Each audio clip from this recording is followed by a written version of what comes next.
Hola, bona tarda. Benvinguts al Teatre Romea, benvinguts al Hub de Pensament Àfora Focus, que té com a propòsit el poder del teatre i de l'escenari per pensar i actuar i documentar la realitat. El diàleg d'avui, quilòmetre zero de la creació artística a Barcelona i Madrid, proposa explorar el moment en què, en algun punt de la ciutat, emergeix de manera inesperada projectes o realitzacions artístiques que acaben transformant la ciutat, que acaben canviant la sort i la dimensió de com vivim i entenem les ciutats, com Barcelona i Madrid. Busquem conèixer el moment inaugural en què una iniciativa cultural s'expandeix de tal manera en el cos i la psiquis de la ciutat que transforma la seva dinàmica urbanística i simbòlica. Parlem, a tall d'exemple, d'iniciatives com el Sonar a Barcelona o Arco a Madrid, que han influït en l'ecosistema de la ciutat fins a l'extrem d'associar Barcelona amb el Sonar i Madrid amb Arco com a signes d'identitat. Projectes artístics que acaben influint en tot el sistema cultural de la ciutat i que exerceixen una gran atracció sobre el públic d'arreu del món.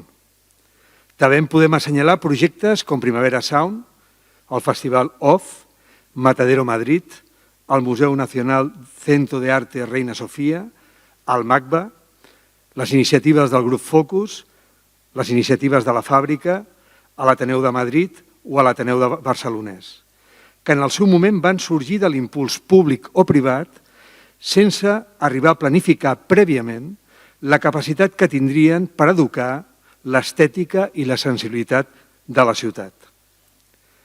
La plasmació més radical en aquesta mateixa direcció la trobem amb la Basílica de la Sagrada Família, de la qual aquest any es celebra l'inauguració de la Torre de Jesús i el centenari de la mort d'Antoni Gaudí.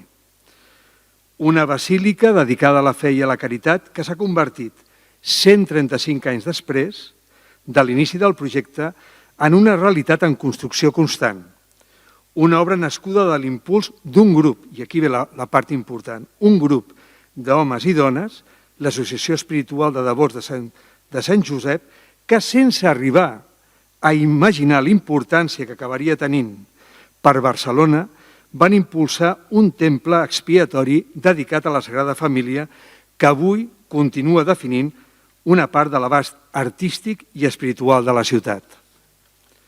Per dialogar i intentar entendre si existeix o no un patró per detectar el quilòmetre zero de la creació artística de Barcelona i Madrid, contem avui amb la participació d'Anna Gázquez, directora de l'Ateneu de Madrid, Daniel García Andújar, artista visual, Miquel Molina, director adjunt de La Vanguardia, i Pep Salazar, director del Festival OFF de Barcelona.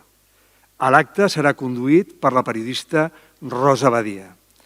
A tots ells els volem agrair la seva col·laboració i sobretot la seva contribució en projectes i realitats artístiques que formen part del sistema de mediació entre artistes, obres i iniciatives empresarials que canalitzen talent i narratives contemporànies de ciutat.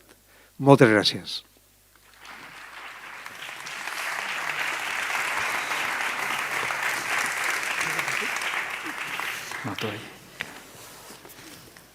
Com deia el Fèlix Riera, ens acompanyen en aquest acte aquí al Teatre Romea, acte organitzat per la Fundació Romea.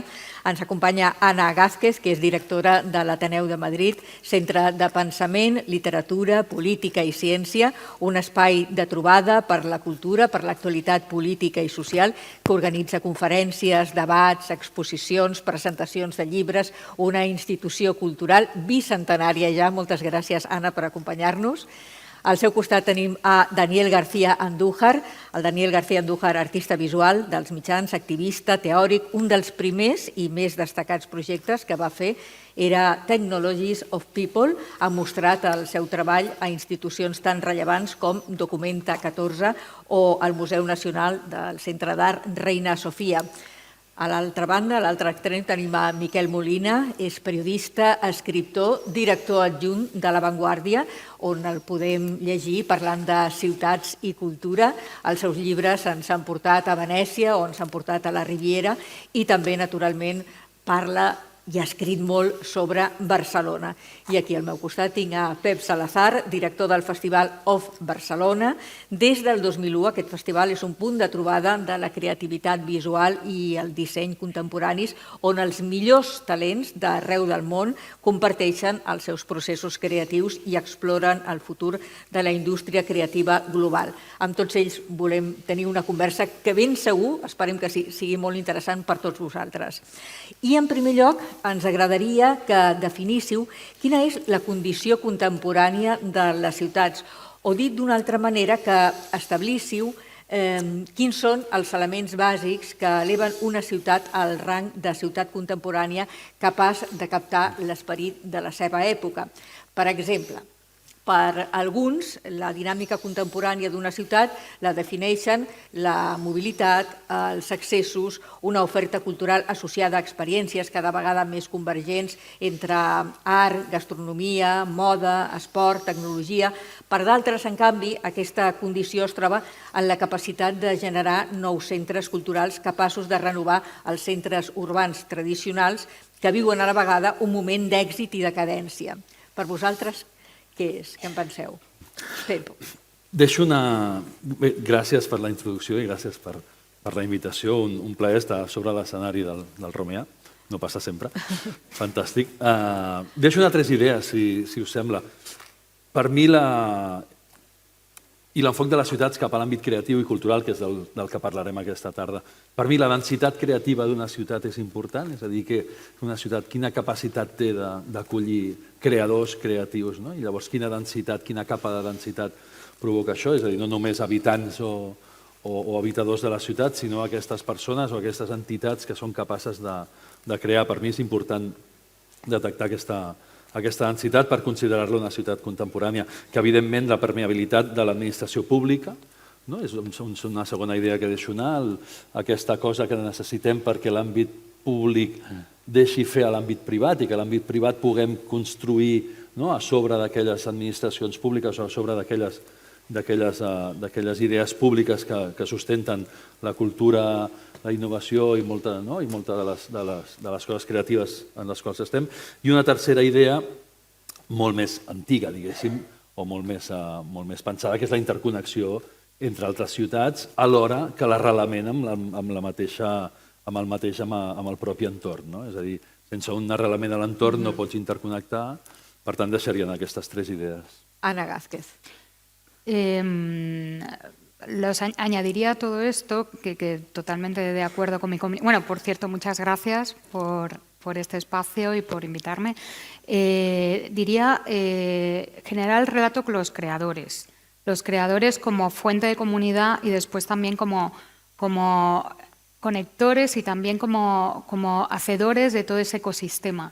Me parece que el ecosistema también es súper importante, o sea, que no sean eventos sueltos, sino que realmente se crea un tejido, y creo que eso es un poco en lo que tenemos que mirarnos más allá de efectivamente las instituciones públicas, las iniciativas privadas, sino poner al creador también en el centro como parte de todo de ese conglomerado, para poder hacer un relato sostenido, un relato cultural sostenido en el tiempo, que es un poco de lo que se trata, que sea algo continuo, que no sean algo que sale y desaparece con el tiempo, sino que realmente sea una iniciativa que se quede en la ciudad y que cree esa conexión social, que es de lo que se trata, de que realmente la cultura conecte a la sociedad. Hablando de creadores, Daniel García Andújar. Me parece una pregunta importante, por eso voy a intentar hacerla más compleja. Yo creo que también porque a veces... Perdona que t'interrompi, és que ens hem passat del català al castellà. L'Anna, tot i que treballa a Madrid, ho hem dit, directora de l'Ateneu, és nascuda a Montcada i Reixac, tot i que fa molts anys que no viu aquí, és a dir, que podem seguir en català, si vols, Daniel. Bé, i ell és alicantí, oi? Tu ets d'Alacant. Sí. Podem seguir en català, si vols, com tu prefereixes, Perdó, Daniel? Sí. Y yo creo que la descripción que se nos propone describe también un modelo a veces muy concreto de ciudad, ¿no? Y muy sofisticado, el modelo de de la ciudad como producto. Y yo creo que para mí una ciudad contemporánea es cuando sostiene su tejido social, cuando genera espacios sobre todo de producción, me parece muy importante un poco en el hilo que decía Ana, y sobre todo cuando mantiene su esfera pública democrática, me parece muy importante. Por eso yo creo que la ciudad ha de construirse poco a poco y los proyectos hay que construirse también poco a poco, de abajo a arriba, ¿no? Yo creo que sin ese tejido social, sin esa porosidad, yo creo que si empezamos a entender la ciudad a través de los logos, los eventos, las marcas, si empezamos por el evento sin cuidar la base, yo creo que producimos una ciudad que nos puede parecer brillante, pero que a su vez también la podemos ver como muy frágil, ¿no? Yo creo que una ciudad puede estar bien iluminada y culturalmente vacía. Por eso me parece también muy importante desde dónde se construye y cómo se construye también esa idea de ciudad. Miquel Molina, subdirector de La Vanguardia. Yo me sumo a todas estas contemporaneidades que comparto plenamente y aporto otra. Yo creo que también una ciudad contemporánea es aquella donde caen las barreras entre las diferentes disciplinas y hay una interconexión. Citar el ejemplo de Barcelona, aunque es extrapolable a otras ciudades, y otras ciudades tienen otros factores de contemporaneidad. Hace 100 años, ¿no?, con el modernismo, vimos ahí que ahora estamos recuperando como en aniversario, la Sagrada Familia, este prodigioso encuentro, ¿no?, entre la industria, la artesanía y la tecnología. Yo creo que ahora, por ejemplo, hay ciudades como esta que también están en ese proceso, añadiendo la política, creo que es importante. Industria, tecnología, arte, política sería ahora también una combinación de contemporaneidad y evidentemente cada vez lo será más, como apuntaba Daniel, la necesidad de defender las políticas culturales públicas que cada vez estarán más amenazadas, incluso desde dentro de lo público.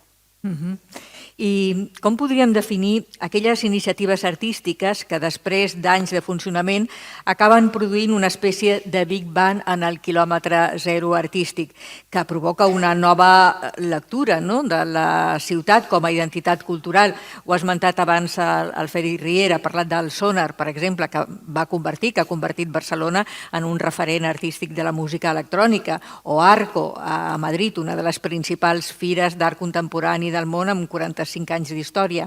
Ana Gázquez. Los Big Bang existen, desde luego. Verdaderamente yo creo, no sé mis compañeros si compartirán conmigo, que el Big Bang surge. No creo que surja de la nada, sino verdaderamente se crea, hay un tejido que nos lleva, o hay una serie de razones que nos llevan a que eso pase, o sea, no pasa por osmosis, o sea, que verdaderamente en Barcelona, ahora vosotros me podéis apuntar más en la parte del Sonar, desde luego lo que es la parte de Arco, que es lo que sucede en Madrid, y como Arco, ahora os comento, por ejemplo, lo que está pasando en Carabanchel, que me parece que es bastante interesante, sí que puede nacer como una espita, pero diríamos que lo que tiene que ser es un proyecto que debe ser a largo plazo. La continuidad es súper importante, el asumir riesgos, tanto desde la iniciativa privada como lo público, también es importante. O sea, que ese Big Bang, más allá del talento de una serie de creadores, más allá de una minoría inquieta y que en torno a eso se genere una energía, por decir en cierta forma, lo que se necesita es una industria detrás, ¿no? Por ejemplo, Arco funcionó mucho así y funciona así, es un puente muy importante, sobre todo con Latinoamérica, en lo que es el mundo del arte, y durante esa semana diríamos que Madrid es el arte, no solo genera economía, que genera mucha en toda esa semana, no solo lo que pasa en IFEMA, no solo lo que pasa en Arco, sino todo lo que pasa en torno a la ciudad.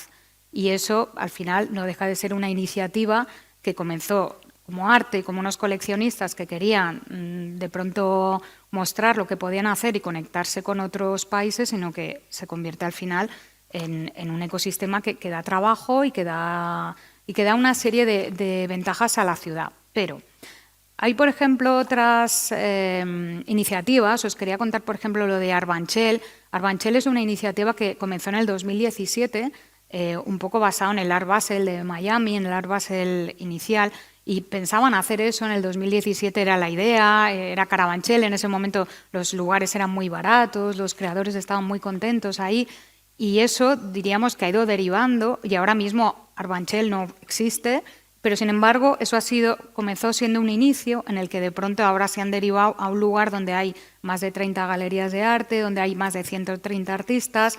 Entonces, bueno, puede comenzar con una cosa, se puede transformar, y lo importante es que en esa continuidad de años los creadores se queden, las industrias se queden y el ecosistema, diríamos, que quede protegido. Eso es lo más importante. Que lo conoce muy bien Daniel Andújar, ¿no? Sí, un poco en la línea de lo que dice Ana. Yo creo que son procesos que no parten de forma espontánea. Yo creo que el Sonar intentaba reconectar internacionalmente, es parte de un efecto posolímpico, y Arco nace también de esa especie también de deseo o de ir articulando algo que se estaba empezando a organizar en Madrid en torno al mercado, en torno a la institucionalidad democrática, esa primera institucionalidad democrática, y a la representación cultural del Estado. Entonces, en Madrid se daban todas esas series de condiciones. Yo creo que casi estos dos fenómenos, tanto Arco, podríamos hablar de muchos más, ¿no? Pero yo creo que se producen por tres factores, ¿no? Cuando llegan en un momento adecuado, ¿no? Que es algo que es bastante difícil, porque cuando confrontamos o enfrentamos cómo diseñar políticas públicas, sobre todo que es lo que me interesa a mí, a veces son factores que no los puedes controlar totalmente. Entonces, el llegar en ese momento adecuado, el ocupar un vacío o también un deseo colectivo, ¿no? Que yo creo que es lo que había en torno a esa primera institucionalidad de lo que fue Arco, ¿no? Una pequeña feria que va creciendo, pero pasa igual con Sonar. Si hacemos una visión retrospectiva, que es algo que nace, una institución que nace aquí, en el barrio del Raval, que ahora sería como bastante complejo en torno a la plaza que crea el MAPA, el CDCB, se va organizando, va creciendo dentro de un entorno más o menos natural y va generando un tejido, ¿no? Pero aquí lo importante también es cómo generar una comunidad antes que un mercado, ¿no? Antes de que se convierta en marca. Y sobre todo, ¿qué quedará después de todo esto, ¿no? Si ha creado tejido. Esto es muy importante para las políticas públicas, ¿no? Que nosotros hablamos de cómo patrimonializamos las inversiones públicas, ¿no? ¿Qué queda? ¿Cuál es el cuadro que nos quedamos luego en el museo? ¿Cuáles son las obras que quedan en el recuerdo, ¿no? Y la producción de memoria, la formación de acontecimientos y la utilidad de ese acontecimiento, yo creo que es lo importante en torno a estos eventos, y a veces es lo que es muy complejo desde las políticas públicas, poder detonarlas o poder de alguna forma ponerlas en marcha de forma espontània o de forma programada, no? Com a projecte. El Sonar, que el coneix molt bé i volia intervenir, no m'estranya, el Pep Salazar, el director de l'OFF Barcelona. El conec bé perquè jo faig festivals i vaig aprendre a fer festivals amb ells, perquè vaig treballar amb ells durant un temps aquí al Raval i va ser meravellós. El que deia és cert que hi ha un moment que les coses passen, no? Les coses passen en un moment i hi ha una sèrie de factors que fan que allò pugui succeir, que pugui emergir i que pugui passar. Tant en el Sonar com en Arco, com en moltes altres iniciatives que ara mateix estan com institucionalitzades, no? I que formen part del panorama i del paisatge cultural de les ciutats, hi ha coses que existeixen en totes elles. La primera, i m'agrada i vull destacar, és el risc de fer anar una cosa que no existeix. Això és molt arriscat, no? Perquè és fràgil, perquè has de convèncer, perquè has de crear comunitats, has de crear ecosistemes, has de crear xarxes. És complexa, és una cosa complexa, no és una cosa fàcil de ara vaig a fer de promotor d'un festival i llavors m'invento 4 artistes i els poso aquí junts i tal, sinó que hi ha un factor risc, però el risc el que porta el risc normalment el que porta és criteri i és una pujada de valor d'allà on estàs fent les coses. Per tant, si aquestes coses succeeixen a Barcelona i Madrid no és casualitat, és perquè aquestes coses, i torno al que deia a la primera pregunta, torno amb aquest arrelament amb l'entorn. És a dir, el Sonar per què neix a Barcelona? Doncs perquè hi ha un arrelament amb l'entorn, perquè hi ha una entesa amb l'entorn, perquè hi ha un moment postolímpic molt clar on Barcelona necessita sortir d'aquell moment de baixada, aquestes onades de pujades i baixades. En l'any 93 hi ha una baixada, doncs pugem amb una cosa, no? I amb un esdeveniment que es converteix en un referent mundial i que fa que Barcelona sigui un referent mundial en la creativitat digital, sonora i musical en el cas del Sonar, però gràcies a això hem vingut molts darrere que fem creativitat digital, visual, artística, disseny. Avui, ara fa uns minuts, he rebut, demà es presenta aquí al costat del CDCB una nova iniciativa del Supercomputing Center, que li diuen les intel·ligències creatives. A partir d'aquí, això no passa perquè sí, tampoc. Això passa perquè hi ha un llegat que deixen aquestes iniciatives, en concret fa 30 o 35 anys, que és quan aquesta ciutat comença a marxar. Per tant, perseverància, risc, entorn i arrel. I això fa, curiosament, tot això, que sembla una cosa molt local, fa que els esdeveniments siguin globals, de cop i volta. Aixeques la mirada i de cop i volta tens un esdeveniment global que ataca més enllà de la pròpia ciutat i ataca més enllà de la pròpia regió. Per tant, em sembla molt interessant. Miquel Molina.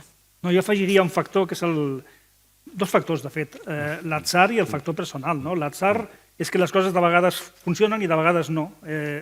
Arco, de fet, va tenir una primera edició aquí a Barcelona. No és que es fes ni bé ni malament, pel que tinc entès, sinó simplement no va funcionar i l'any següent va funcionar millor a Madrid i allà es va quedar com podia haver passat segurament a l'inrevés. I després està un altre exemple que serveix per explicar això, seria, en fi, hi ha una sèrie de persones que amb el tema de la música, aquí, als anys 70, es van dedicar a fer experiments de laboratori barrejant els tubs d'assaig, no? Una mica de flamenc, el jazz, la música més autòctona, que seria la música laguetana, i a veure què sortia de tot això, no? Alguns ho van fer a través de grups, no? I hi ha alguns grups que després han tingut, evidentment ara no estan, no els escoltem, però que vas a buscar-los i t'explica la història de la música a aquesta ciutat, a aquest país i moltes coses més, no? Hi ha un grup que es deia Música Urbana, que hi ha dos personatges, Carles Benavent i Joan Albert Amargós, que dintre d'aquest món de la laguetana s'entreguen al flamenc, al jazz, i s'acaben convertint en referents globals. Tot això sumat també al Raval, a unes persones també visionàries que creen una escola, el taller de músics, per posar en contacte el flamenc i el jazz. No per fusionar-los, sinó perquè es coneguin, a veure què surt d'aquí. Dit això, una sèrie de grups, la rumba, flamenc i influències latinoamericanes també molt pròpies de la ciutat, i apareix una noia que estudia el taller de músics i cristal·litza en ella tot això, que és el fenomen Rosalía. Sí, sí. És un factor personal, perquè, clar, com diu el Lluís Cabrera del taller de músics, el talento se trae de casa. Però aquest talent es troba en un ecosistema educatiu i musical que fa que pugui créixer d'una manera bastant ideal. I el quilòmetre zero del que tant estem parlant i continuarem parlant, és una estratègia conscient o és quelcom que sorgeix orgànicament? Pep. Orgànic, i m'agafo a l'efecte atzar. Hi ha un moment atzarós que passen coses, per tant, orgànicament. Anna. Sí. Sí. No, perdón. No, yo creo que lo que decía, también hay un sentido de oportunidad, ¿no? Sí. No es por llevarte a la contraria, pero la escena del tecno estaba muy centralizada desde finales de los 70 en Valencia, ¿no? Había toda una industria popular que tiene que ver con la industrialización de la forno, con el sentido cómo se cobraba, era algo como muy popular, ¿no? Gente que sale de una fábrica, que cobra a la semana y que tiene una expansión en torno al área de la albufera y se crea toda una industria también musical y demás, ¿no? Y sin embargo no se sabe dar el formato precisamente, o no hay, también por la propia idiosincrasia de cómo se genera todo lo que se llama la ruta del bacalao, cómo se genera, es algo de gente trabajadora que entra, sale de la fábrica, tiene su expansión a través de esos ritmos, no se intelectualiza, no se hace. Valencia, la música, o sea, hay conservatorio en cada pueblo y 2 bandas de música por pueblo, o sea que hay el sustrato, sin embargo, ¿cuál es la combinación, cuál es la oportunidad, cómo se genera esto? Yo creo que por eso decía que ahí hay algo muy interesante que tiene que ver con el intentar conectar después de la época de las Olimpiadas en ese proceso, y donde ya en la ciudad hay un sustrato, ¿no?, de intercambio internacional. La primera vez que la ciudad empieza a mirar hacia afuera con otras intenciones, ¿no? Y hay un intercambio muy importante. Yo creo que ahí la oportunidad, por eso es algo que es muy difícil de programar como marca, se podría hacer, ¿no? Y de hecho al final se convierte como en una empresa, ¿no? Ana, em sembla que tenies ganes d'intervenir. Sí, en torno a eso yo creo que también hay una parte de comunidad muy importante, porque al final, si fuera tan fácil como replicar los modelos, ¿no? O sea, quiero decirte, sería como bastante sencillo. Al final ocurre en un momento determinado con un ecosistema, con un sustrato, como bien dices, muy concreto, y no, si fuera tan sencillo replicaríamos todo el tiempo ese mismo modelo. A veces pasa, los talentos van, pero sobre todo tiene que haber una energía también que los empuje, y una serie de iniciativas privadas y públicas. Y un saber moverse también dentro de la industria. Yo creo que ahora mismo también hay un conocimiento que hace unos años no se tenía. El mundo digital lo estamos obviando, pero es una puerta y una ventana de entrada, también de salida, de muchísimas iniciativas que no tienen nada que ver a cómo se podía trabajar en los años 70 a cómo se está trabajando ahora. Miquel.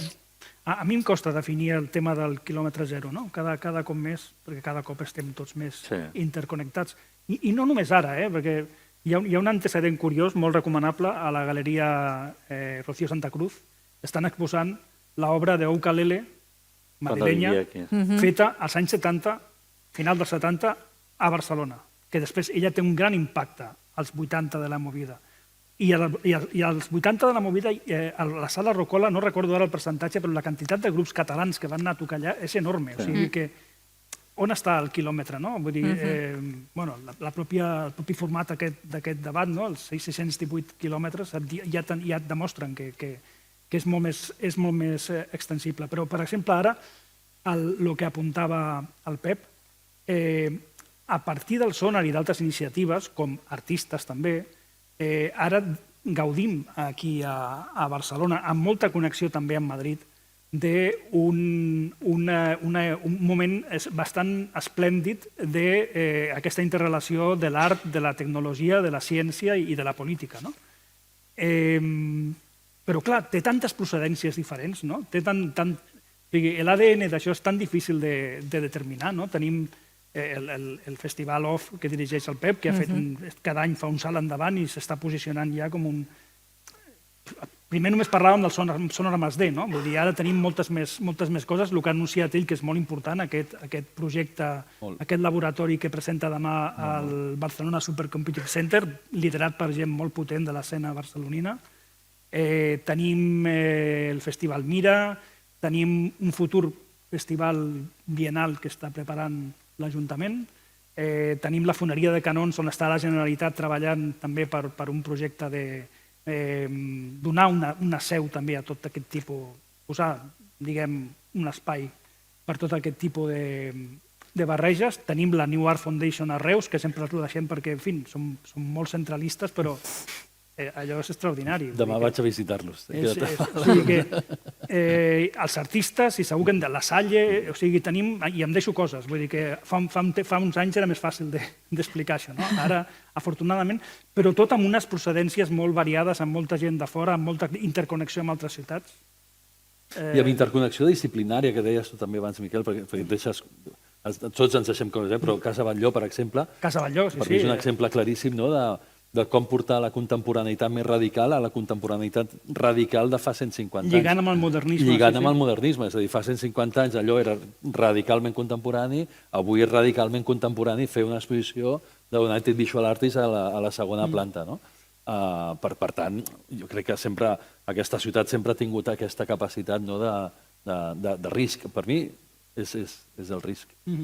Realitats com el Sonar, com TVA 21, Thyssen-Bornemisza, Art Contemporary, la revista Matador, l'OF Barcelona, del que estem parlant, el Hub de Pensament de Focus, entre moltes altres iniciatives privades, són fonamentals per entendre el desenvolupament en el quilòmetre zero de Barcelona o de Madrid de la creació artística. Quins són, segons vosaltres, els factors o el patró que permeten que una activitat que en principi va adreçada a un públic molt concret, a un públic molt específic, música, art, art contemporani, teatre, acabi influint en el paisatge artístic i global de la ciutat? Mira, jo que faig de promotor d'un festival molt de nicho, li diem nicho això, els públics molt concrets, i el Miquel també en sap molt d'això, perquè és la comunicació, és com a comunicació. Sempre dic que m'agrada molt estar en un nicho perquè la comunicació amb el meu nicho és molt directa i molt fàcil, perquè parlem el mateix llenguatge, tots tenim els mateixos tecnicismes, tots som igual de moderns, no? Tots ho entenem, no cal mirar allò al telèfon per entendre el que t'estan dient. Sortir d'aquí és molt complex, és molt complicat, perquè de cop i volta has de sortir a explicar coses amb un públic més heterogeni, un públic més ampli que potser no coneix el teu llenguatge i que potser no està tan avasat. Com a exemple, aquest any nosaltres a OFF vam fer un mapping, una projecció en façana, al Design Hub de Barcelona, que és la seu on fem el festival. Clar, aquest mapping està obert a la ciutadania, està obert a la ciutat i és un retorn que nosaltres com a festival privat fem a la ciutat. Per què? Per diversos motius. Un, per acostar les arts digitals i les arts visuals contemporànies a un públic molt més ampli, i dos, sense baixar la qualitat. I aquest és el tema, no? És a dir, no pots baixar mai el nivell qualitatiu que tu tinguis, encara que el tinguis en un nicho, que normalment els nichos entenen que allò són la qualitat, aquest nivell qualitatiu tu no el pots baixar si et vols explicar d'aquesta manera cap a un públic més ampli, no? Llavors jo crec que aquestes maneres de fer, que també són maneres de fer, d'entendre el que deia a l'inici, la permeabilitat de les administracions públiques cap a les iniciatives privades. Llavors les iniciatives privades també ens permeten fer un retorn d'aquesta permeabilitat en aquest sentit, per tant, tacar la ciutat d'art digital de cop i volta, ¿no? Ana Gázquez, directora del Ateneu de Madrid.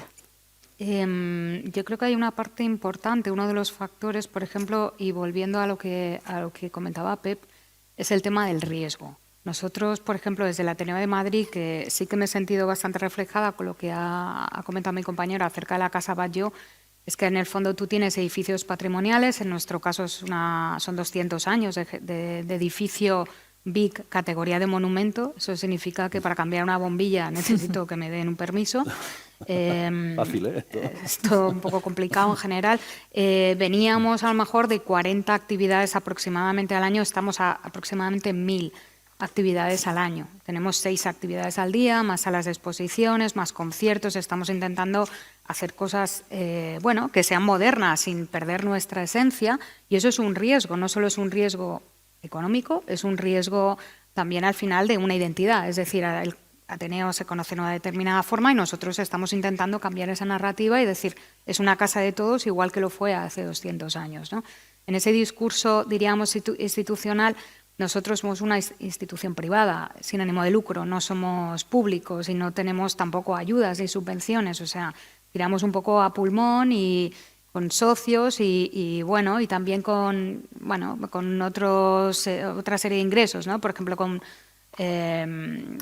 alquiler de espacios y cositas así, pero esto nos permite de pronto construir a través de un relato que verdaderamente para igual a los socios que llevan igual 30 o 40 años les cambia bastante la visión, pero sí que agradecen de pronto que ese espacio vuelva a ser vivo, porque que sea patrimonial está muy bien, pero sobre todo tienen que ser espacios donde la cultura de pronto converja y sea un punto de inicio también para otros creadores, sobre todo para debates, que es lo que nosotros hacemos sobre todo, y que sean lugares de pensamiento crítico. Desde el punto de vista institucional es un poco lo que para nosotros es esa parte del germen de factores que podrían haber. Y el riesgo en nuestro caso, además de otros, es algo que asumimos, sí. Un espacio tan vivo que habéis asumido, que habéis acogido el Café Central y habéis evitado su desaparición. Sí.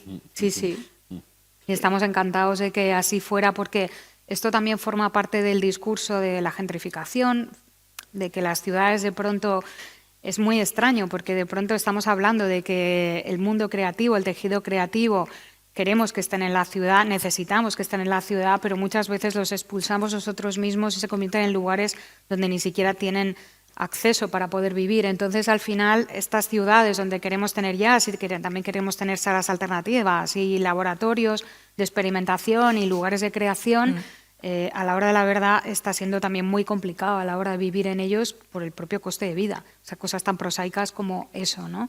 Entonces, sí, estamos encantados de que el Café Central, que ya estaban condenados después de 70 años a dejar este espacio, vengan y han venido con sus programadores musicales porque ellos saben mucho de eso y nosotros no. Y entonces cada uno hace las cosas, intentamos hacer las cosas que cada uno hace bien. Daniel García Andújar.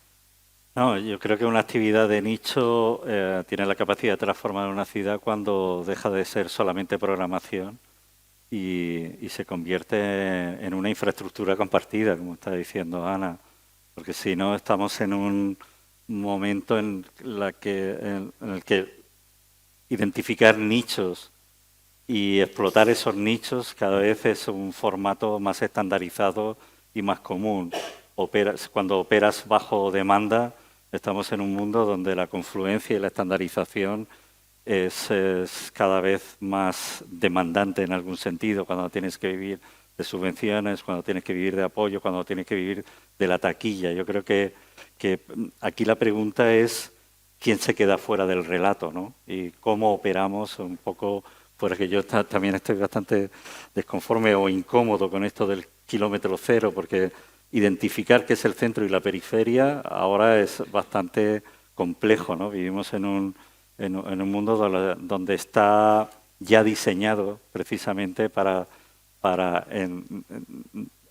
englobarnos y meternos en nichos que ya están muy estancos. No vamos donde queremos, sino donde existe una estación del AVE o donde hay un aeropuerto y nos movemos y vamos a espacios que están muy prediseñados. Es como cuando tienes un museo que no te gusta y estás obligado a ver la exposición de un artista que te gusta en un espacio arquitectónicamente diseñado incómodo, ¿no? Y de momento te tienes que acoplar de alguna forma un poco a qué es lo que tenemos. Entonces, el mover el foco constantemente, el intentar buscar esos relatos que no están ahí, que operan en la periferia, que son las que la mayoría de veces están generando un tejido. Hay que ver que yo soy artista y gran parte de la función del arte es generar un espacio de resistencia hacia un mundo que cada vez está más globalizado, está más estandarizado, está más normalizado. O sea,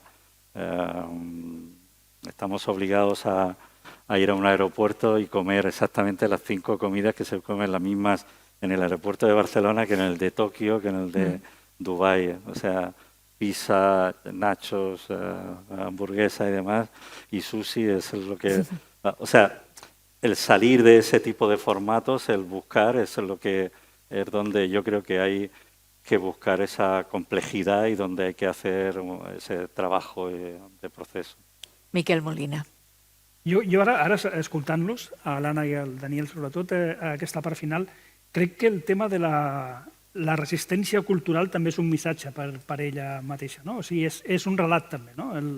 I es pot construir a partir d'aquí aquesta història d'èxit de coses molt locals cap a convertir-se en referents més globals, no? I el cas del Cafè Central és claríssim. Jo em vaig alegrar molt quan vaig veure que tenien un futur, perquè per mi Madrid no hagués estat el mateix sense el Cafè Central.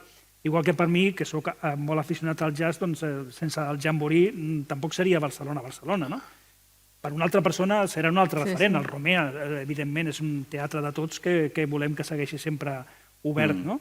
Però jo crec que aquest tema de la resistència cultural, en l'entorn en què venim, amb aquestes ciutats, amb problemes molt comuns, perquè al final totes les ciutats tenen els mateixos problemes. S'ha estandarditzat molt les amenaces, no? Vull dir, el preu dels lloguers, el preu dels locals culturals, aquestes històries d'èxit de carrers que estaven condemnats a ser convertits en carrers irrellevants o carrers absolutament semblants a qualsevol altre carrer, crec que està molt bé explicar-les i a partir d'aquí construir un relat, no? I L'altre dia vaig escriure sobre el tema del carrer Verdi, no? Un carrer que podia haver acabat com altres parts de Gràcia, sense cap personalitat, no? Però el cine va poder resistir, no? Amb una sèrie d'empresaris que al final l'han resistit i han apostat per aquells cinemes, no? Per cert, algun d'ells també està treballant a Madrid, també, amb cinemes a Madrid. Hi ha una sèrie de petits locals que la família propietària els ha mantingut, no? Com el Bar Canigó, per exemple, i ara de cop l'exemple de Taifa, la llibreria que es va instal·lar allà als anys 80, també d'una manera molt un exercici de resistència cultural en un barri on en aquell moment hi havia més copes que una altra cosa i restaurants, ara de cop han començat a aparèixer allà llibreries, no? Finestres obre ara la llibreria especialitzada en Palestina, Nocturama, i en deixo una, que no recordo ara, que està una mica més amunt. Jo crec que són exemples per explicar. Daniel. No, yo es que creo que estoy totalmente de acuerdo. Es que creo que coexisten dos relatos, ¿no? De forma paralela. Uno es el del éxito de la ciudad, las cifras, cuánta gente entra en los museos, el turismo cultural, las ferias, los festivales, y está ese otro relato. Yo que he estado en la Asociación de Artistas durante muchísimos años y he estado trabajando para la estrategia de las artes visuales para el gobierno en 2011 y ahora se ha recuperado con este gobierno para el Ministerio de Cultura y vemos que los mismos problemas que tenían los artistas de dónde encontrar un espacio, dónde trabajar, dónde estar. O sea, cómo vemos que gran parte de ese sustrato del tejido productivo se está expulsando del centro de la ciudad y ahí sí que podemos estar hablando de desde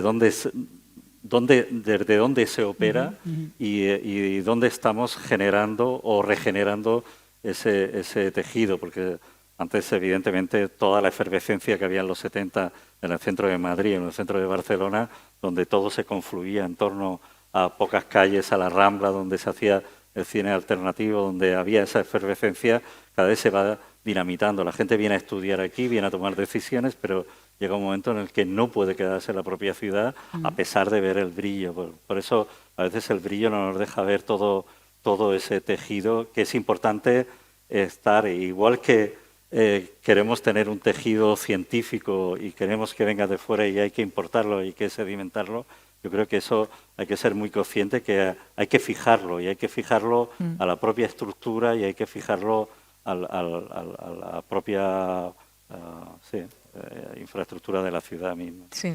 I observant el paisatge artístic de Madrid i de Barcelona, quina valoració feu del moment creatiu que viuen aquestes dues ciutats? Miquel, tu que et mous molt entre Barcelona, Madrid i altres ciutats del món. Jo ara ho explicava abans quan estàvem comentant entre nosaltres, no? que és una pregunta que em fan sovint i afortunadament cada cop tinc menys resposta. Ho dic perquè fa 20 anys probablement la gent llegia 4 diaris i veia una tele i ja es podia fer una idea de quin era el món cultural. Afortunadament ara tot això passa per canals que els grans mitjans ni coneixem i cada passejada que fas per la ciutat descobreixes coses que no estaven a la teva agenda, no? Galeries que han obert, sales de concerts que tanquen, que tornen a obrir, llibreries tancades, llibreries que obren. Jo crec que en aquest sentit Barcelona i Madrid i València són ciutats vives i, per tant, inaprensibles, o sigui, difícils de definir. Dit això, després hi ha una sèrie de grans sectors culturals que aquí pots fer més valoració o menys, no? A Madrid triomfa molt el teatre musical, aquí més el teatre de text, tot i que a Madrid també hi ha molt bon teatre de text. De fet, estem aquí amb una obra que ha vingut a Madrid, sí, Les amargues làgrimes de Petra von Kant. I el món literari, editorial, està més centrat aquí que a un altre lloc. I amb el món musical hi ha anys que hi ha més concerts a Madrid, hi ha anys que hi ha més concerts a Barcelona. Les sales petites tenen el mateix problema a tot arreu, que és la difícil convivència entre la música i el descans dels veïns i de les veïnes. Per tant, els problemes són molt semblants. Ana. Sí, la verdad que coincido muchísimo con Miquel. Igual, yo por la parte, lo que más puedo conocer, lo que más puedo aportar de la parte de Madrid, por ejemplo, hay una efervescencia increíble y, como bien dice Daniel, que convergen dos mundos, pero de pronto hay muchísimas editoriales independientes. Yo, que además he estado mucho tiempo trabajando en editoriales, me llama la atención porque además son propuestas súper interesantes, y te hablo que a lo mejor en un año han salido 5 y 6 editoriales nuevas con una edición increíble, que están mezclando ilustradores especiales, o sea, realmente están haciendo productos muy nuevos. En la Feria del Libro de Madrid falta espacio para todas esas casetas, porque verdaderamente hay más editoriales de lo que verdaderamente se pueden acoger. Se quedan muchas fuera con propuestas súper interesantes que no pertenecen a grupos, pero que están vendiendo, y con lanzamientos y autores que verdaderamente se están yendo, no porque les descarten, sino porque quieren publicar ahí.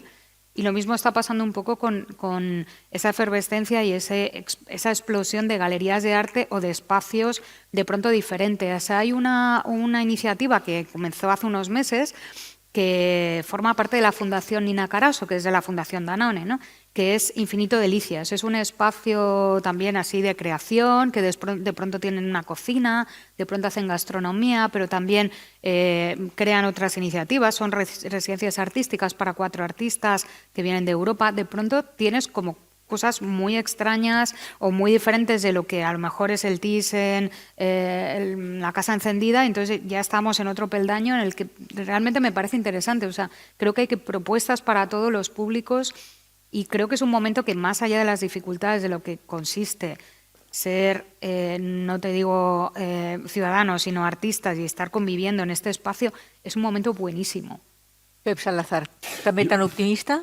No, jo crec crec que no és sostenible, això. És a dir, crec que no és sostenible en el temps. Crec que vivim en onades, no? I que tant a Madrid com a Barcelona no hem sigut capaços de generar una fortíssima indústria cultural que això es mantingui en el temps vull dir, d'aquí 3 dècades. És a dir, d'aquí que el meu fill pugui viure del que jo visc. No ho sé. I com que no ho sé, llavors és fràgil, i com que és fràgil no soc tan optimista. Que hi ha efervescència? Evidentment. Clar, si a Madrid no hi ha efervescència, una ciutat amb 6 milions d'habitants, 7, doncs no sé on l'hem de trobar. No la trobarem a un poble de Sòria, clarament, no? I l'altra cosa que penso és que a Barcelona sempre ens hem pensat que som la capital creativa d'Espanya. Això és una cosa que crec, Miquel, que estic amb tu, que cada cop costa més definir aquesta comparativa, però tot i així jo encara crec que ens pensem que som els creatius.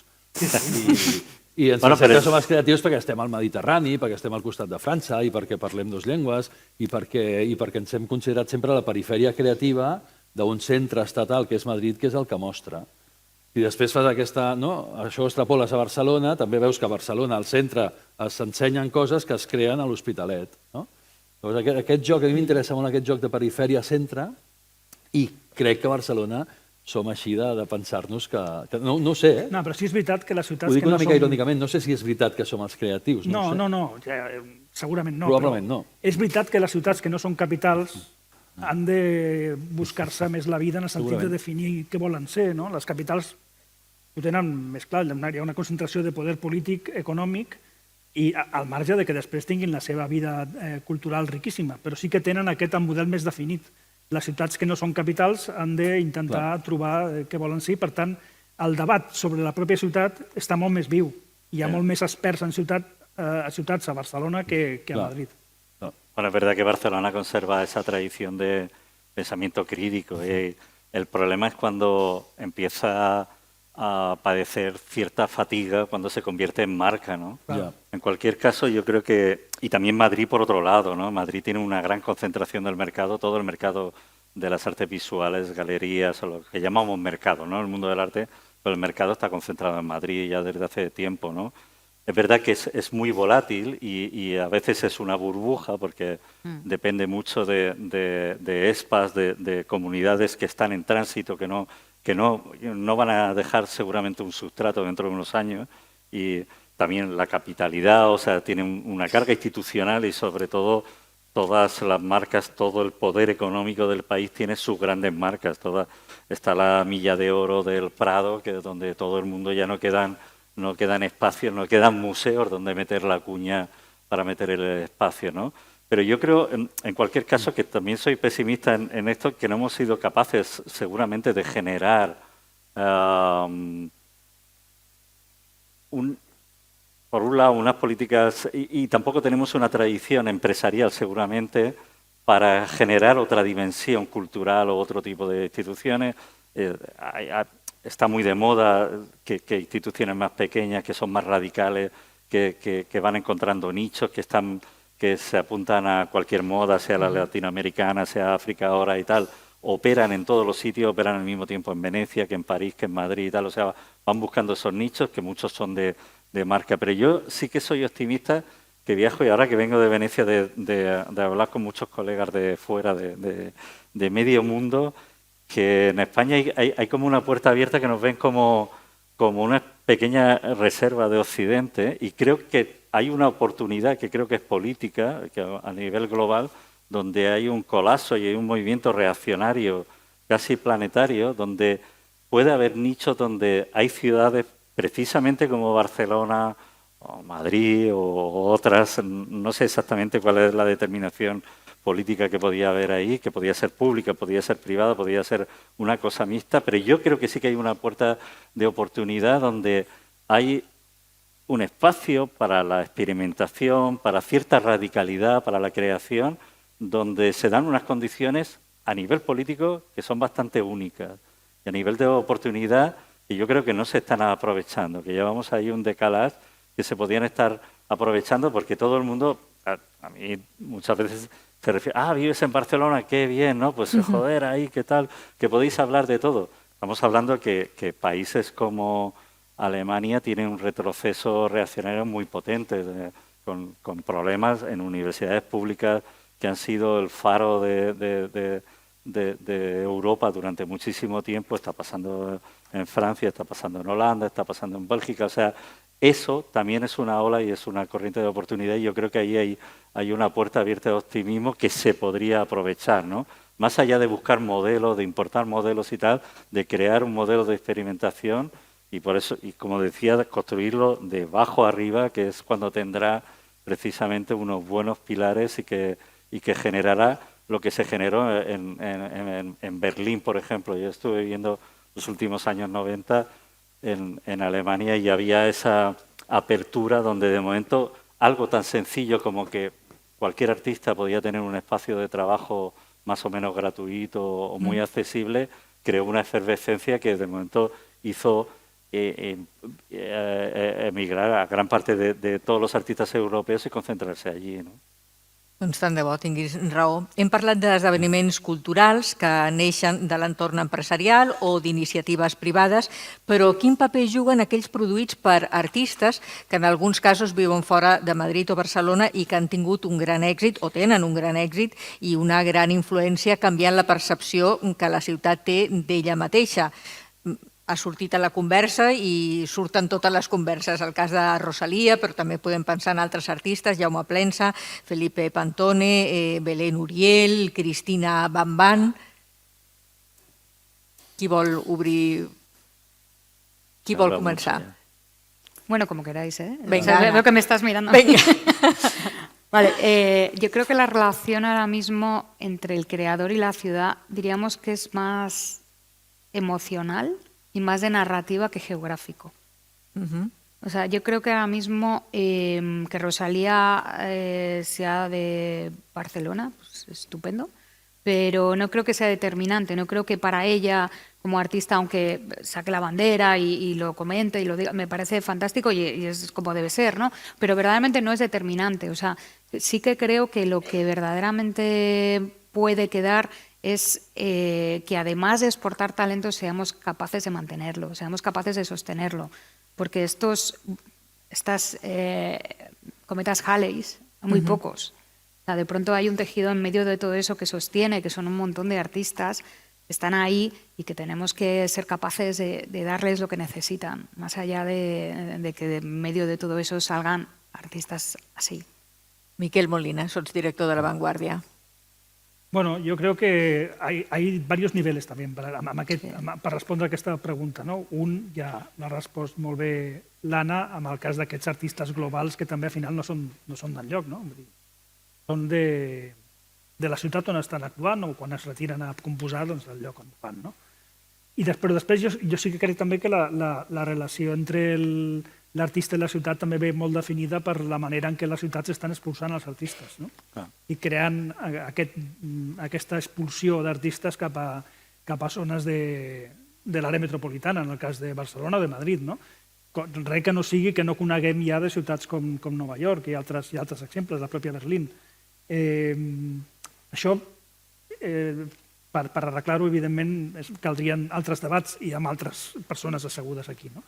El tema del preu de l'habitatge, però sí és veritat que també es pot aprofitar, no?, d'alguna manera. Jo crec que Barcelona és una ciutat que mira molt cap a dintre i molt poc cap a fora, té un dèficit de cultura metropolitana enorme, no vol dir que no hi hagi bona cultura a l'àrea metropolitana, però, de fet, ha de venir algú de fora, com manifesta fa uns anys, perquè els barcelonins anem a veure que hi ha un museu d'art contemporani fantàstic, una presó de Mataró, no?, amb moltes possibilitats, no?, o a Terrassa, Sant Cugat, sí. Cornellà, Hospitalet, no? I jo crec que tenim pendent aquesta mirada més enllà de la ciutat. Pep. Soc de Terrassa i subscric el que diu, no hi ha hagut mai una mirada metropolitana i sempre hi ha hagut una lluita. Terrassa estem a 45... Jo he vingut amb tren, vull dir que tornaré a casa avui a les 9 del vespre amb uns ferrocarrils a 45 minuts. Vull dir, no és distància, això. No és distància, però és bestial, és a dir, no? O sigui, ningú va a Terrassa si no és amb cantimplora, motxilla, no? I xiruques, i per veure un concert del Festival de Jazz, que en el seu moment va ser un dels grans festivals de jazz del país i ara té un punt una mica més decadent, però clar, és una qüestió de l'habitant, tenim aquesta cosa, però és que inclús a Barcelona, insisteixo en les perifèries i potser em repeteixo, i els centres, però és que portar gent a la plaça Glòries, al Design Hub, nosaltres fem el festival allà des que va obrir, vam ser la primera cosa que va passar allà, farà 13 anys. Doncs clar, costa molt que els barcelonins vinguin allà. I encara hi ha gent que em diu, on està això? Dic, com que està? Plaça Glòries, és el nou centre de la ciutat. Vull dir, hi ha totes les infraestructures culturals nacionals estan allà, i fa dècades ja. Per tant, encara no ens costa. Llavors, què passarà amb les tres xemeneies? Què passarà amb espais que clarament són d'àmbit metropolità, perquè clarament la ciutat s'ha d'expandir, perquè Barcelona és una ciutat petita. L'altre dia tenia una discussió amb gent, em deia, no, és una ciutat gran. No, Barcelona no és una ciutat gran, és una ciutat petita, no és ni mitjana, és petita. Perquè les ciutats mitjanes tenen 5-6 milions d'habitants, com pot ser Madrid. El Gran Madrid, que tenen a idea els seus polítics, té 12-15 milions d'habitants, que serien ciutats ja començant a grans. Però és que hi ha ciutats asiàtiques que tenen 30 i 40 milions d'habitants. Per tant, Barcelona és petita, amb un impacte gegant. I a vegades aquest impacte tan gran se'ns menja una mica amb això. Llavors aquests artistes, tot això venia dels artistes propis, però aquests artistes tenen marca pròpia, llavors no són ni de Terrassa, ni de Barcelona, és a dir, Rosalía és de Sant Esteve Sesrovires. Reivindiquem Sant Esteve Sesrovires o no? Bueno, surt bastant, clar. No, per això vull dir... S'ha posat al mapa, sí. Per això ho comento, però clar, jo crec que són marques, perquè s'han fet globals, és el 0,01% probablement de l'elenco artístic que existeix en un país o en una ciutat, i destacar també, que també venia la pregunta, m'agrada destacar que els artistes són empreses en si mateixos, perquè han de sobreviure, han de fer, han de gestionar. Jo vinc de la gestió, llavors us poso aquest apunt de la gestió, però els artistes són empreses i han de funcionar com a tal. Daniel, volies afegir alguna cosa més o passo a una altra pregunta? No, perquè iba a dir una espita sobre... De les 8 del vespre, em sap greu demanar-vos brevetat, però començaré a demanar-vos brevetat. No, iba a abrir una espita sobre el artista empresa, però no. Luego lo hablamos. Avanzamos. Avancem. L'èxit global creieu que tendeix a homogeneïtzar les propostes culturals? Evidentemente. Claramente. Sí. Vivimos en un mundo absolutamente globalizado, o sea, la propia tecnología, el propio diseño de los procesos tecnológicos tienden a estandarizar y tienden a utilizar. Hay que tener en cuenta que ya y pasamos de antes del artista, si es de Barcelona, ¿verdad? Y si entramos en un lenguaje ya del siglo XXI, no existe una relación en el siglo XXI de procesos que no estén absolutamente digitalizados, con lo cual nosotros entramos en una deriva y en un sistema de valoración donde vivimos en un régimen de atención que es muy deficiente. O sea, los tiempos han cambiado absolutamente. La capacidad que tenemos de concentrarnos en un solo escrito, en un solo libro, en una sola película. O sea, ya estamos entrando en una generación que esto del multitasking, estar trabajando en varias tareas al mismo tiempo y tenemos una capacidad de gestión ahora mismo yo que vengo muy de la cultura de archivo, ¿no? Que antes tenía que estar viéndote todo y ahora utilizando procesos de inteligencia artificial, otros procesos que son una maquinaria y un lenguaje que llevamos en el bolsillo, que podemos llevar y dentro de poco llevaremos casi insertos dentro del propio cuerpo humano, en las propias gafas que utilizamos para ver. Tenemos una incapacidad para concentrarnos y tenemos una incapacidad para navegar en un paisaje visual que está absolutamente contaminado. O sea, en una ciudad sofisticada como la de Barcelona recibimos millones de input visuales, sonoros, sensitivos, auditivos al mismo tiempo, y todo eso hay que gestionarlo de una forma con muy poco tiempo y de forma muy rápida, con lo cual lo más fácil, lo más humano, lo que te hace decir todavía sigo aquí, me puedo concentrar en algo, es llegar a algo, a lenguajes que puedas reconocer o que puedas manejar, ¿no? Si tienes infraestructura, si tienes capacidad, lenguaje y conocimiento para acceder a sistemas muy complejos, a intentar gestionar toda esa documentación de forma muy rápida, puedes abarcar muchísimo más, pero si no, al final estamos en ese lenguaje absolutamente estandarizado. Todo el mundo maneja un sistema para escribir porque conoce ese lenguaje, ese interface, intenta encontrar cuáles son los caminos, me gusta el jazz, todo se intenta encontrar, pero hay toda una maquinaria algorítmica y un sistema de control que te va a estar llevando, o sea, te va a estar llevando por una deriva que o te opones o haces una resistencia activa a decir, no, es que me están engañando, me están llevando por aquí, yo lo que voy buscando es algo que muchas veces no sabes lo que es, o es casi impossible llevar el dia a dia, quasi de forma vital. Sé que la següent pregunta donaria per molta estona, però com hi ha un parell de qüestions que m'agradaria que sortissin encara avui en aquesta conversa, sí que ara de debò us demano una mica més de brevetat. En un moment de transformacions culturals derivades de la irrupció de la intel·ligència artificial, de la consolidació de models tecnològics com la realitat immersiva, augmentada, generativa, o la robòtica avançada que incideixen en el desenvolupament d'instal·lacions, la generació de nous formats artístics i noves formes també de ser espectadors en xarxes de connexió global, quin paper juga la creació en el quilòmetre zero a l'hora de construir i habitar la ciutat? Pep. Jo crec que juga un paper importantíssim, com sempre l'ha jugat la creació en si. Crec que el comissariat d'aquesta creació, és a dir, el criteri sobre la creació, jugarà un paper molt important perquè al final hem de destil·lar de tota la informació i de tota la creació i creativitat que podem tenir a l'abast, hem de destil·lar una mica i llavors tornar a elevar aquesta figura de l'expert que ens destil·la i que ens ajuda. Que pot ser algoritmes, a vegades poden ser els algoritmes que comentaves abans, pot venir per aquí, això és una mica, és una tendència una mica, des del meu punt de vista, una mica perillosa, però sí que és cert que les intel·ligències artificials existeixen des de fa molt de temps en l'àmbit creatiu i ell és un exemple que abans parlàvem, prenem un cafè, és un exemple que fa més de 3 dècades que les utilitza. Abans li dèiem machine learning o li dèiem, no sé de quins vocables, però més o menys és el mateix.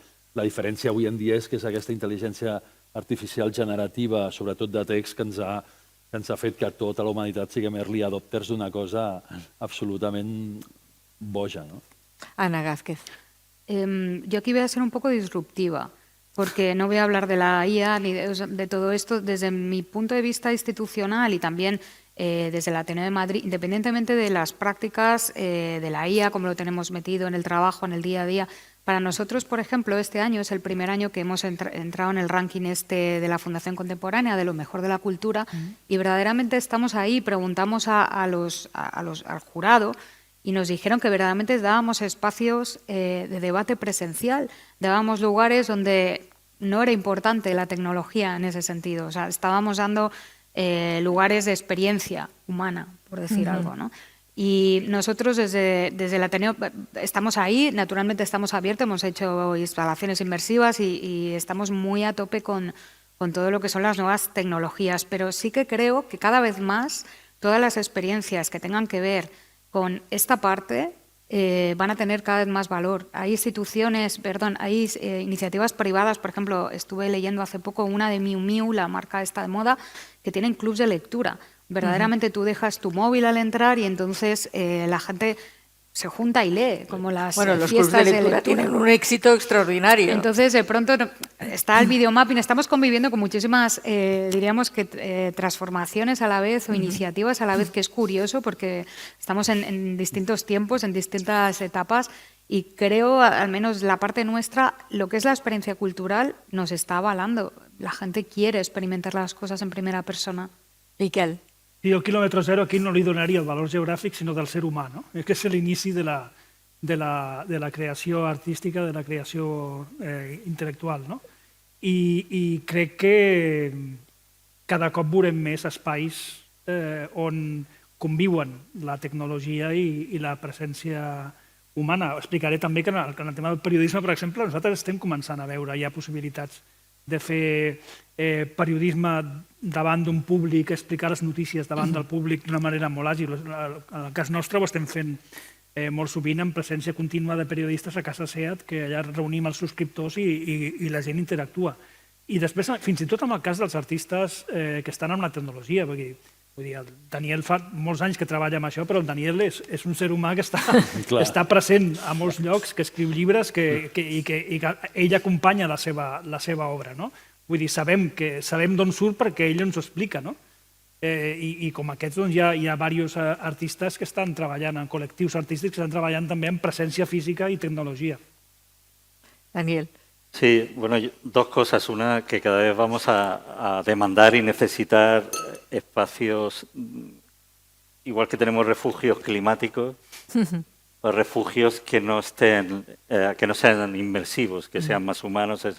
O sea, lo que es la experiencia humana, quienes somos cuerpo a cuerpo, esto cada vez es más importante. Y por otro lado, yo creo que estamos vendidos de alguna forma. O sea, ahora mismo, digo, en Europa, aquí donde estamos, por localizar las cosas, la única puerta de salida que tenéis es el arte, o sea, a través de la cultura y la práctica artística, porque todos estos aparatos que llevamos, este Netflix que pagamos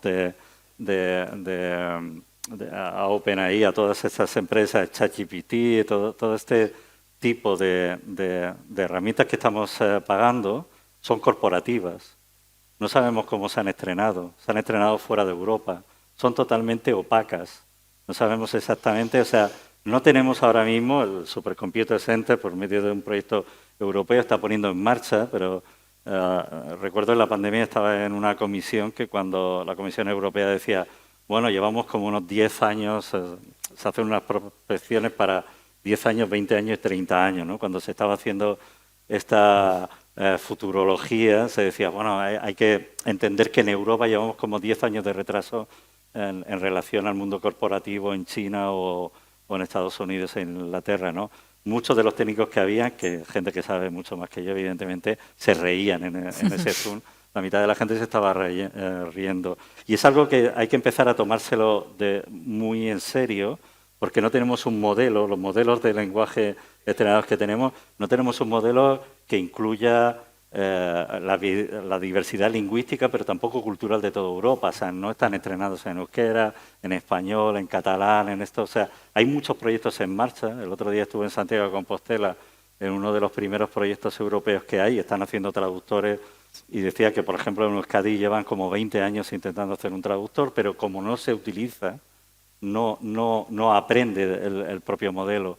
Y entonces los gallegos habían tomado otra deriva que era muy interesante, que era incluir el portugués continental europeo como proyecto, porque tiene muchos más usuarios y esto hacía que el modelo se estrenara a sí mismo.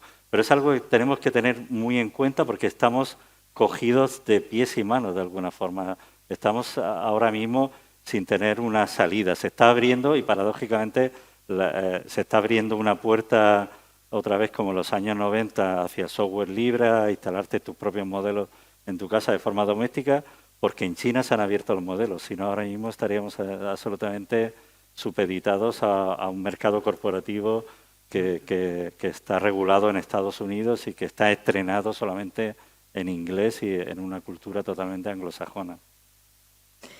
Observant l'evolució de ciutats com París, com Londres, com Los Angeles, on la inversió d'empreses privades en art determina cada vegada més el paisatge artístic, com és el cas a París, per exemple, de l'anticipació de Lafayette, la Bourse de Commerce, de Pinot, la Fundació Louis Vuitton, la Fundació Cartier, com creieu que evolucionarà la relació públic-privada en ciutats com Madrid i Barcelona? Pep.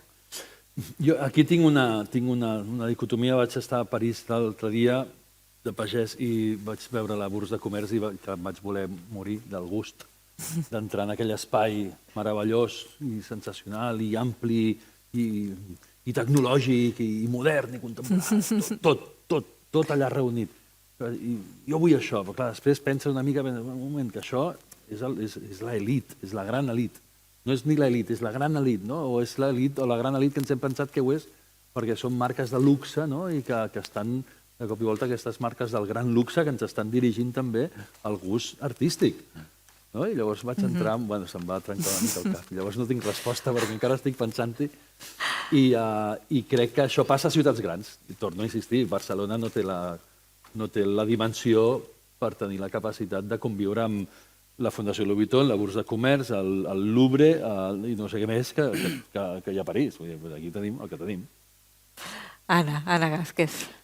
Yo coincido con él, incluso desde el punto de vista de Madrid. Yo creo que todavía nos falta bastante para llegar a ese punto. Necesitamos, efectivamente, será un ecosistema híbrido, serán públicos, privados y artistas, por decir de cierta forma, los que triangulen, pero necesitamos todavía una capa más que yo creo que nos falta de cultura.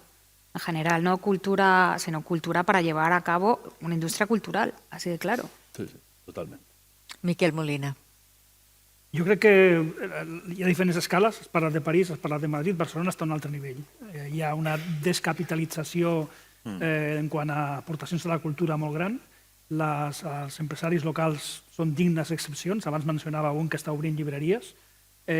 No és l'habitual i això jo crec que ens aboca a alguna cosa, a veure com ho dic, que no, ens aboca a treure profit d'aquesta comunitat estrangera que els hi diem expats d'una manera de vegades generalitzant una mica injusta i ens aboca hauríem d'estar agafant-los, seduint-los perquè alguns d'aquests acabin obrint aquí, acabin patrocinant una exposició d'art, patrocinant això, una escola de música i que siguin els que estiguin sense fer-nos masses il·lusions tampoc, perquè mai tindrem aquestes grans marques, però sí que hi hagi capital privat cap a la cultura, vingui d'on vingui. Daniel. Bueno, falta una cultura empresarial, ¿no? Que los sajones tienen una cultura empresarial y otra que ha ido fomentándose a base de una legislación más favorable a que esa cultura empresarial pueda desarrollar. Lo que hablábamos de Francia, que muchísimas veces hablamos Louis Vuitton y tal, que es el fenómeno de Venecia. Venecia está totalmente privatizado. La propia Bienal de Venecia este año ha sido un escándalo porque está asociada a una institución que tiene 130 años y el logotipo es el de Bulgari, ¿no? Que tiene un contrato para hasta 2030 de patrocinar, ¿no? O sea, que está muy asociado a Louis Vuitton, ya tiene 2 sedes, o sea, se están quedando con todos los palacios. Aparte de todo esto, aquí hablamos de una excesiva, seguramente, control de todo el panorama y estandarización de todo el panorama. Al final todo se va a parecer, porque al final son los mismos artistas y generan una cultura que es muy empresarial, pero también tener en cuenta que de todas estas empresas, todo el tejido de mecenazgo, la gran inversión que se hace en Francia, digamos por la parte privada, creo que es el 93%, la cubren 40.000 pequeñas y medianas empresas. No es solamente el 7% son las grandes empresas que tienen su buque insignia en París, no lo tienen en Toulouse, no lo tienen en en otras ciudades más pequeñas, en Lyon o en ciudades muchísimo más pequeñas.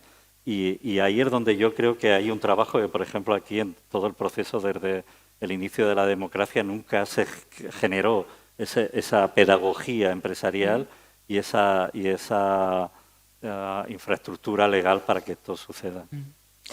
Molt interessant i moltíssimes gràcies per tot el que ens heu explicat, que ha sigut de debò interessant, sí o no? Molt, ho celebro, gràcies. Moltes gràcies. Sí, aplaudiments